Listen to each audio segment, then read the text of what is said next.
faut sans doute d'abord rappeler le contexte de cette invitation et le contexte de la visite annulée de Vladimir Poutine.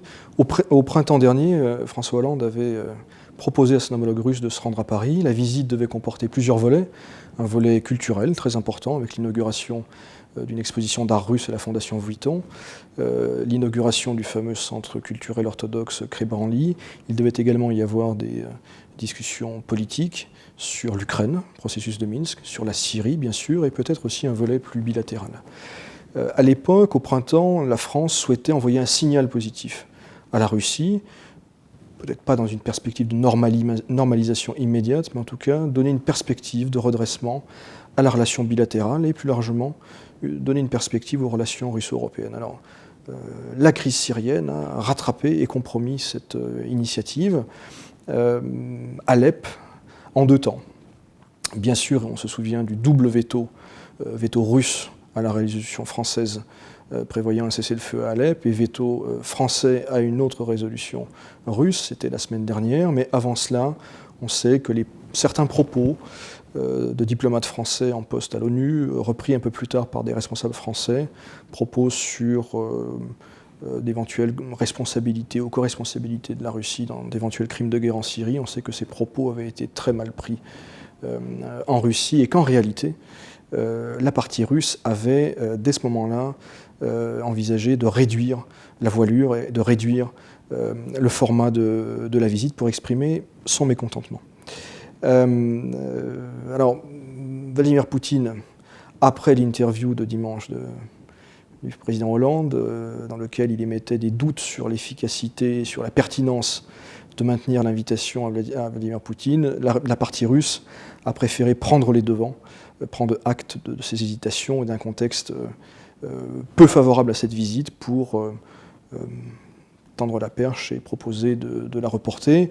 Soyons francs, je pense que la prochaine visite de Vladimir Poutine à Paris aura lieu avec le prochain président français et non pas avec François Hollande, c'est-à-dire après le 7 mai 2017.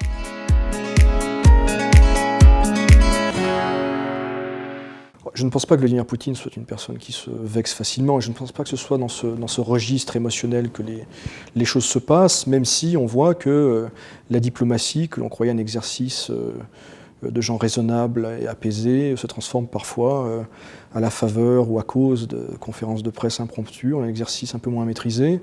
Je ne pense pas que ce soit le bon terme, je pense que c'était assez prévisible, que d'un côté comme de l'autre, on savait que cette visite ne pouvait plus avoir lieu dans le format initialement prévu, un format large, un format s'inscrivant dans une trajectoire d'amélioration de la relation, et dès lors il s'agissait de tendre une perche à l'autre, d'éviter que l'autre perde la face, et de ce point de vue-là, le report est évidemment la solution la plus sage. Non, certainement pas. Les mots ont un sens. La guerre froide renvoie à une période, à des réalités un peu oubliées, et c'est peut-être pour ça qu'on emploie cette expression à tort et à travers. Ceci dit, la relation franco-russe aujourd'hui, en tout cas avant ces derniers développements, était très largement supérieure à la moyenne européenne. Il y a eu beaucoup de contacts interministériels. François Hollande, en 2014 par exemple, avait invité Vladimir Poutine le 6 juin sur les plages de Normandie, contre la volonté américaine. François Hollande, récemment, à Varsovie, en arrivant au sommet de l'OTAN, avait dit que la Russie n'était pas un adversaire, mais un partenaire, des mots qui avaient singulièrement tranché avec le reste de la rhétorique occidentale. Donc, la relation franco-russe, depuis une dizaine d'années, était une relation en voie d'expansion, de densification, au plan économique et politique. La crise ukrainienne a évidemment obliger les uns et les autres à réduire la voilure, à revoir à la baisse leurs ambitions, mais encore une fois, la France faisait partie des pays au sein de l'Union européenne qui ont cherché à préserver le dialogue avec la Russie et à préserver le cœur de sa relation bilatérale avec la Russie. Est-ce que ces dernières déclarations, l'annulation de cette visite change les choses ? Oui et non. Disons que ça marque le retour du dossier syrien, cette pomme de discorde au cœur de la relation bilatérale.